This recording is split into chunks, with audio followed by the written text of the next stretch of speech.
श्रुती तू म्हणालीस त्या पद्धतीनं भाजपने 3 राज्यांमध्ये जवळपास त्यांची सत्ता येणार हे आकडे तरी सध्या सांगतायत, मात्र त्या 3 राज्यांमध्ये मुख्यमंत्री कोण असणार त्याचा चेहरा उघड केलेला नाहीये भाजपने। आता शिवराज सिंग चौहान यांची देखील प्रतिक्रिया आपण बघितली। यावरूनच केशव उपाध्ये यांच्याकडे मला जायचंय। उपाध्येजी, शिवराज सिंग चौहान पहिल्या टप्प्यामध्ये कुठेतरी पिछाडीवरती होते, मात्र नंतर त्यांनी आघाडी घेतली संपूर्ण प्रचारामध्ये आणि त्याचं पॉझिटिव्ह चित्र सध्या या निकालांमध्ये बघायला मिळते, अशी चर्चा सगळीकडे सुरू आहे। आता जर मध्य प्रदेशात भाजपची सत्ता येते तर मुख्यमंत्री पदाचा चेहरा मध्य प्रदेशात कोण असेल? मला असं वाटतं की भारतीय जनता पार्टीची भूमिका परंपरा ही कायम राहिली आहे की भारतीय जनता पार्टीमध्ये सगळ्यांना सोबत घेऊन एकत्रित बसून मुख्यमंत्री पदाचा उमेदवार कोण याची चर्चा केली जाते आणि त्याच्यानुसार भारतीय जनता पार्टीमध्ये उमेदवार ठरतो आणि जो केंद्रीय नेतृत्व तशी चर्चा होऊन त्यानुसार मला वाटतं पुढच्या काळामध्ये तिन्ही राज्यांमध्ये, कारण तिन्ही राज्यांमध्ये भारतीय जनता पार्टी सरकार येतं हे आपण पाहतो आहोत, तिन्ही राज्याचा मुख्यमंत्री कोण हे पुढच्या येणाऱ्या काळात भारतीय जनता पार्टीचं पार्लमेंटरी बोर्ड बसेल, त्याला केंद्रीय नेतृत्वाशी चर्चा होईल आणि सगळे एकत्रित मिळून निर्णय घेतील आणि तो भारतीय जनता पार्टीचा पुढील मुख्यमंत्री पदाचा उमेदवार असेल। निश्चित हाच मुद्दा घेऊन अभिजित सरांकडे मला जायचं आहे। अभिजित सर, यावेळेस शिवराज सिंग चौहान जे इतक्यांदा त्यांनी टर्म मुख्यमंत्री पदाची सांभाळलेली आहे ते असतील किंवा राजस्थानमधलं आतापर्यंतचं चित्र भाजपचं बघितलं असेल, वसुंधरा राजेंची नाराजी बघितलेली असेल, या सगळ्याच्या पार्श्वभूमीवरती मुख्यमंत्री पदाचा चेहरा न देणं, मोदींचा चेहरा वापरूनच निवडणुका लढणं, यामागे भाजपची नेमकी स्ट्रॅटेजी काय आहे? रेश्मा, मला असं वाटतं की 3 राज्यामध्ये भाजपने यावेळेला मुख्यमंत्री पदाचा उमेदवार दिला नाही। राजस्थान, मध्य प्रदेश, छत्तीसगड आणि दिला तो तेलंगणामध्ये एटला राजेंद्र यांना मुख्यमंत्री पदाचा उमेदवार म्हणून घोषित केलं। त्याचं कारण हे होतं या तिन्ही राज्यामध्ये भाजपकडे अनेक नेते आहेत, प्रत्येक विभागात आहेत, प्रत्येक जाती धर्माचे नेते आहेत, तर त्या सगळ्यांना असं वाटायला पाहिजे की आपला क्रमांक कदाचित मुख्यमंत्री पदासाठी लागू शकतो, म्हणून तो जास्त मेहनत करेल हा उद्देश ठेवून त्यांनी यावेळेला मुख्यमंत्री पदाचा उमेदवार घोषित नाही केला।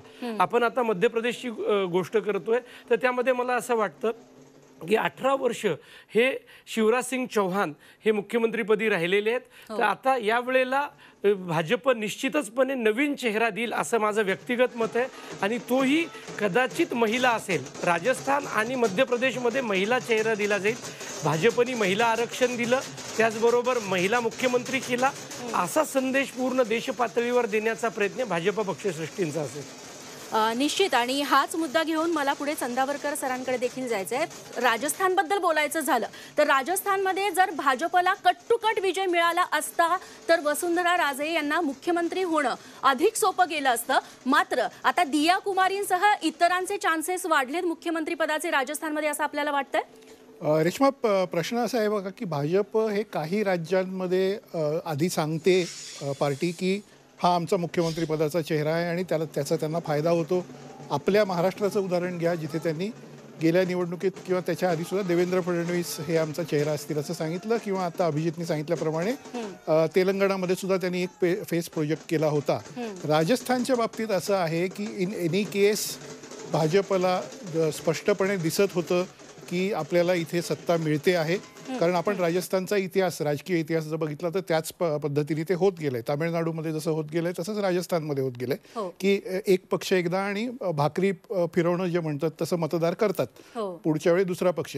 त्यामुळे नाहीतरी भाजपला तिथे विजय मिळणारच आहे हे लक्षात आल्यावर पहिल्या यादीत वसुंधरा राजे यांचं नाव नसणं उमेदवारीमध्ये सुद्धा, किंवा त्यांना प्रोजेक्ट भावी मुख्यमंत्री म्हणून न करणं, अशा पद्धतीच्या गोष्टी भारतीय जनता पक्षाने केल्या।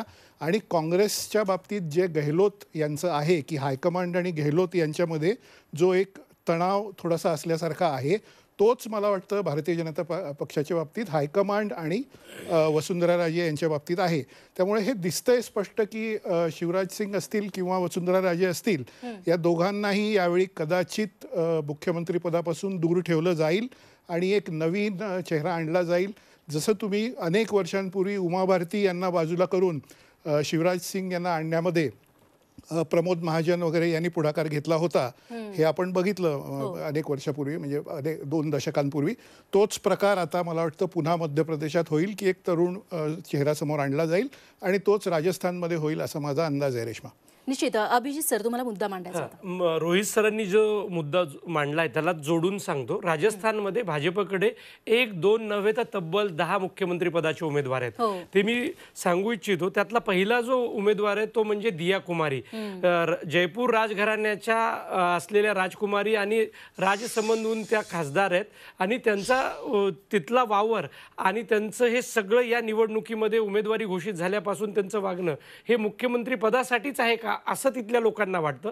दुसरं प्रदेशाध्यक्ष CP जोशी, विरोधी पक्षनेते राजेंद्र सिंग राठोड, 4थ्या क्रमांकावर किरोडीलाल मीना, 5व्या क्रमांकावर राजवर्धन राठोड, 6व्या क्रमांकावर तुम्ही वसुंधरा राजेचं नाव घेऊ शकाल. आणि मग दिल्लीहून जर पाठवायची वेळ आली तर ओम बिर्ला, ओम माथुर असे अनगिनत नेते आहेत. आणि या सगळ्या गोष्टीला लक्षात घेऊन भाजपनी या निवडणुकीत वसुंधरा राजेंना कधीच पुढे आणलं नाही. भलेही त्यांच्या समर्थकांना तिकीट दिले, परंतु वसुंधरा राजे यांनी 200 पैकी 40 मतदारसंघात सुद्धा सभा केलेल्या नाही आहेत. या आधीच्या प्रत्येक निवडणुकीत त्यांच्या 200 पैकी 200 मतदारसंघात सभा व्हायच्या. त्यामुळे भाजपनी यावेळेला रणनीती बदलली होती. त्याचंच हे यश आहे आणि हे यश दिल्लीच्या पक्षश्रेष्ठींचं आहे. तिथल्या स्थानिक नेतृत्वानी त्याला काम करून प्रतिबिंबित करण्याचा प्रयत्न केला. निश्चित. अभिजित सर, अजून एक मुद्दा आपल्याला घ्यायचा आहे. त्याआधी एक महत्त्वाची घडामोड बघूयात. ज्या निवडणुका आहेत राजस्थानमध्ये मतांची टक्केवारी नेमकी काय सांगते ती आपण बघूयात. नक्कीच. राजस्थानमध्ये श्रुती, राजस्थानमध्ये भाजपला 41.13% मतं मिळालेली आहेत, तर काँग्रेसला 39.45% मतदान आहे. जागांमध्ये भाजपची आघाडी आहे. मतांमध्ये अगदी 1%चाच फरक आहे. ही महत्त्वाची घडामोड. रेश्मा. निश्चित. आणि हाच मुद्दा घेऊन अभिजित सरांकडे जायचं आहे. अभिजित सर, जवळपास 1.5% मतांमध्ये वाढ झालेली आहे, मात्र त्या मानाने जागा वाढलेल्या दिसत नाहीयेत. याबद्दल आपलं काय म्हणणं? राजस्थानचं राजकारण यावेळेला फारच रोचक होतं. त्याचं सर्वात महत्त्वाचं कारण राजस्थानमध्ये हनुमान बेनीवाल यांचा राष्ट्रीय लोकतांत्रिक पक्ष आणि चंद्रशेखर रावण जे UPचे नेते आहेत ते तिथे हनुमान बेनीवालच्या पक्षासोबत लढत होते. दोघांनी मिळून 150 जागा लढलेल्या आहेत आणि 68 ठिकाणी ही निवडणूक त्रिकोणीय, चतुष्कोणीय आणि पंचकोणीय झालेली आहे. त्यामुळे जागांच्या टक्केवारीमध्ये जरी फरक फारसा दिसत नसला तर इतरमध्ये ती टक्केवारी जास्त दिसेल, कारण या मतांचं विभाजन झालेलं आहे. आणि दुसरी महत्त्वाची गोष्ट अशोक गेहलोतांनी मोठी चूक केली ती म्हणजे त्यांनी त्यांच्या आमदारांची फक्त 11 जणांची तिकीट कापली आणि बहुतांशी जे उमेदवार होते त्यांना पुन्हा तिकीट दिलं. त्यामुळे anti incumbency against the person किंवा MLA जी होती ती जास्त होती. त्यामुळे आमदारांचा पराभव झाला, तोही लोकप्रिय सरकारमधल्या आमदारांचा पराभव. वाघमारे सरांकडे मला हाच मुद्दा घेऊन जायचा आहे. खरं तर 2018ची आकडेवारी बघितली, इतकंच मतदान काँग्रेसला त्यावेळेस झालं होतं, जवळपास 39.30% इतकं. तेव्हा 99 ते 100 आमदार निवडून आलेले होते. मग यावेळेस असं का झालं? टक्केवारी थोडीशीच कमी झालेली असली तरी जागा मात्र जास्त जात आहेत काँग्रेसच्या. नाही, गोष्ट लक्षात घ्या.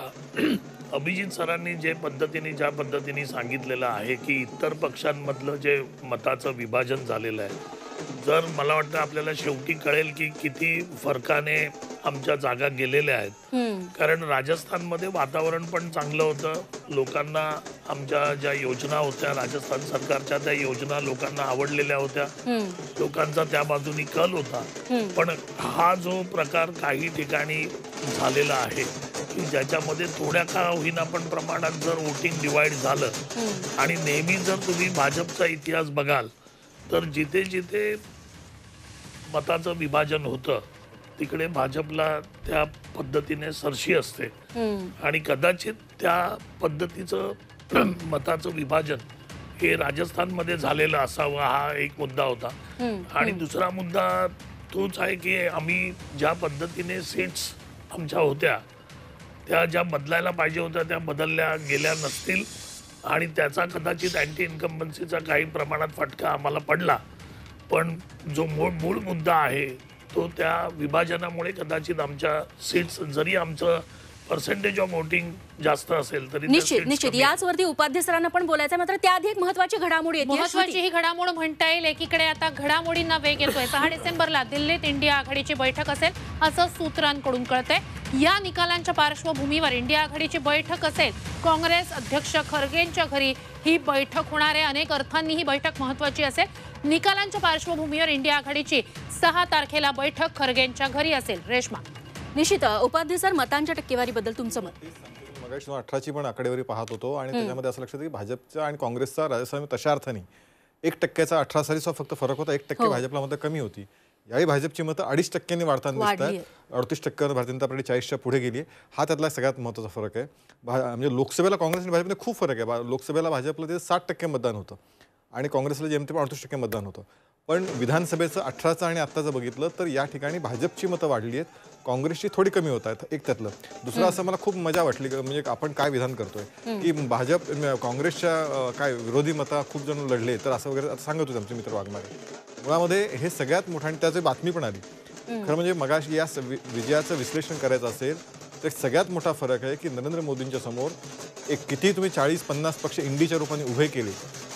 जो प्रयत्न गेले 6 महिने या देशामध्ये सुरू आहे की सगळ्यांनी एकत्र येऊन लढायचं आणि त्याची पहिलं यश आपल्याला या 5 राज्य निवडणुकांमध्ये दिलं जाणार आहे.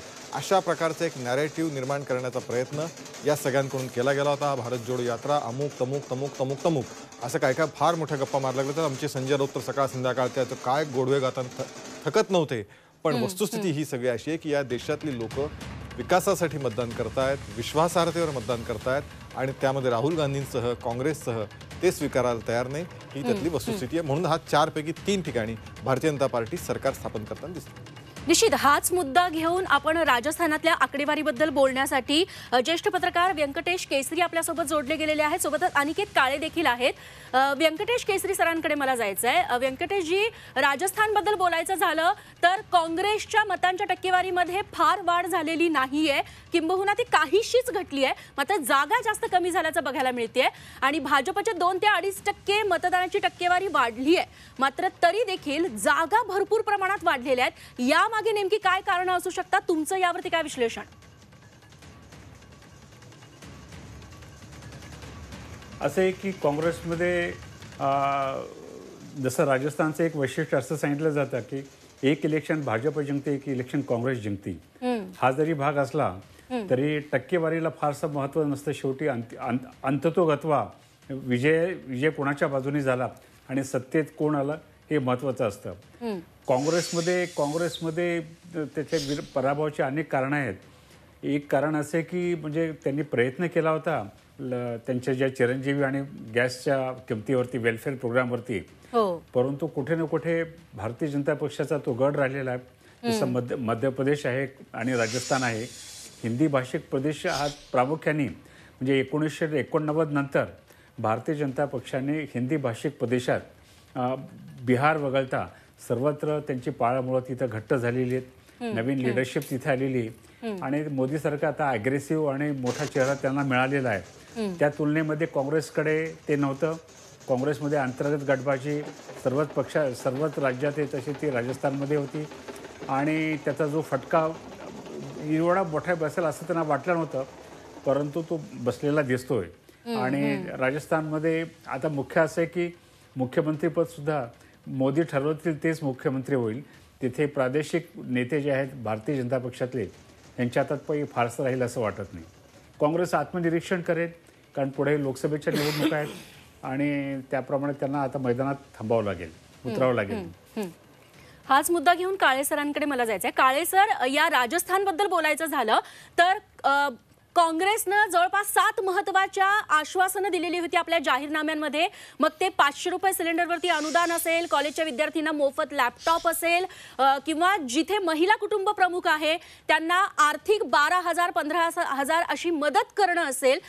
आणि हीच आश्वासनं भाजपनं देखील दिलेली होती कमी अधिक प्रमाणात. तरीही म्हणजे सारखी आश्वासनं असून देखील, काँग्रेस सत्तेत असून देखील राजस्थानमध्ये काँग्रेसला एवढा फटका आणि भाजपला इतका फायदा कसा काय झाला?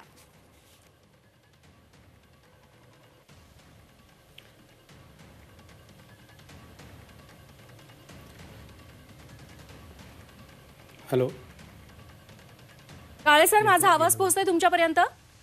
हॅलो, येस, हां येतोय. हॅलो, जसं तुम्ही म्हणालात आत्ता की काँग्रेसनी तीच आश्वासनं दिली होती, कमी अधिक प्रमाणात भाजपानेही तीच आश्वासनं दिली होती. हो, परंतु सर्वात महत्त्वाचं म्हणजे काँग्रेसच्या बद्दल ज्यावेळेस लोकांना विचारलं जायचं, एक्झिट पोल असू द्या किंवा इंटरव्ह्यू असू द्या, राजस्थानच्या लोकांचा सगळ्यात मोठा रोष होता वादाखिलाफी. हा शब्द काँग्रेसच्या विरुद्ध मोठ्या प्रमाणात उपयोगी केला गेला, कारण शेतकऱ्यांना कर्जमाफी दिली जाणार होती, ती दिली गेली नाही. मोठ्या प्रमाणावर पेपर लीकच्या घटना तिथे घडल्या, त्यामुळे बऱ्याच तरुणांना तिथल्या कॉम्पिटिटिव्ह परीक्षांमध्ये किंवा कॉलेजच्या परीक्षांमध्ये बराच मोठा फटका बसला. विद्यार्थ्यांच्या भवितव्याशी कुठे ना कुठे काँग्रेस सरकार सिरियस नाहीये असा एक मेसेज गेला. त्यामुळे काँग्रेसच्या जाहीरनाम्याच्या तुलनेत बीजेपीने जे चालवलं की जे आश्वासनं दिली तीच पूर्ण केली नाही, तर पुन्हा जी नवीन आश्वासनं देतील ते कशी पूर्ण करतील, या कुठेतरी द्विधा मनस्थितीत जो राजस्थानमधला मतदार होता त्यांनी भाजपाला स्वीकारलं, कारण मोदींनी तिथे एक शब्द वापरला होता, ये मोदी की गॅरंटी है. आणि कुठे ना कुठे मोदी की गॅरंटीवर लोकांनी जास्त विश्वास ठेवला काँग्रेसच्या आश्वासनांपेक्षा. मोदींनी प्रत्येक सभेमध्ये ये मोदी की गॅरंटी है, ये मोदी की गॅरंटी, म्हणजे मोदींनी तो सेन्स केला होता राजस्थानमधला पल्स. दुसरं, जो तिथे एक थोडासा सत्ता संघर्ष चालला होता गहलोत आणि गुर्जर, सचिन पायलट यांच्यामध्ये, त्यामध्ये बऱ्या प्रमाणात गुर्जर समाजाचं जे वोटिंग आहे कुठे ना कुठे सोशल लिडरशिप जी आहे सचिन पायलट यांची, ती काँग्रेसमध्ये नाकारली जाते आहे. तिला योग्य स्थान दिलं जात नाहीये, युवकांना योग्य स्थान दिलं जात नाही. त्यामुळे कुठे ना कुठे ती वोट बँक पण भाजपकडे सरकलेली आहे आणि त्याचा परिणाम जो भाजपचे 2-3% मतं जी वाढलेली आहेत आणि भाजपच्या एवढ्या मोठ्या जागा ज्या वाढल्यात त्याच्यामध्ये दिसतोय. आणि तिसरं, राजस्थानमध्ये ट्रायबल समाजाचा पण भरपूर प्रभाव आहे आणि इथे सुद्धा ट्रायबल समाजातला जो ट्रायबल बेल्ट आहे राजस्थानमधला, तो पण भाजपाबरोबर इंटॅक्ट राहिलेला आहे, याच्यात दिसते. यावरतीच उपाधींना मत मांडायचं आहे की सगळ्यात राजस्थानमधलं विद्यमान जे काँग्रेस सरकार होतं त्याच्यातल्या भ्रष्टाचाराच्या अनेक कथा, एक मंत्रीच उठून लाल डायरीसारखी दाखवतो की लाल डायरी म्हणजे मंत्र्यांना किती कसे पैसे दिले गेले, हे सगळ्यात मोठं अपयश होतं. दुसरं, त्यांची जल नावाची एक योजना होती, की पैसा खाणे योजना बनली होती, तिथल्या दलित आणि महिलांवरचे अत्याचार प्रचंड वाढले होते. हे सगळे मुद्दे प्रामुख्याने तिथल्या एक प्रकारे असंतोष निर्माण करणारे होते राजस्थानच्या त्या सरकार विरोधामध्ये, आणि त्याचे परिणाम या सगळ्यात दिसत आहेत. आणि भारतीय जनता पार्टी स्वाभाविकपणे मोदींची लोकप्रियता आहे, विश्वासार्हता आहे, त्यांचा शब्द महत्त्वाचा मानला जातोच, कारण ते पूर्ण करतात दिलेले शब्द. नरेंद्र मोदीजींनी जी भूमिपूजन केली त्याची उद्घाटन त्यांनीच केली, त्यामुळे एक प्रकारची ती विश्वासार्हता आणि तिथल्या कार्यकर्त्यांनी केलेलं काम याचा परिणाम हा दिसतोय. आणि दुसरा, मगाशी एक चर्चेत उल्लेख आला, मला वाटतं अभिजितने असं म्हणाला की काय इतके 6, 7, 11, 12 त्यांच्याकडे आहेत. खरं म्हणजे एखाद्या संघामध्ये अतिशय उत्कृष्ट पद्धतीचे अनेक चांगले खेळाडू असणं हे त्या संघाचं वैभव असतं. क्रिकेटमध्ये आपण ते म्हणतो ना, क्रिकेट आमच्याकडे उत्तम खेळाडू 15 खेळाडू आमच्याकडे उत्तम आहेत, कुणाला हे करावं. त्यामुळे अशा पद्धतीने अशा एखाद्या उत्तम पद्धतीचे खेळाडू भारतीय जनता पार्टीकडे, उत्तम नेते भारतीय जनता पार्टी आहेत, हे भारतीय जनता पार्टीचं वैभव आहे, वैशिष्ट्य आहे. आणि त्याच्यामुळे यातनंच एक चांगला नेता सगळ्या समोर येईल जो राज्याच्या विकासाला पुढे घेऊन जाणार असेल.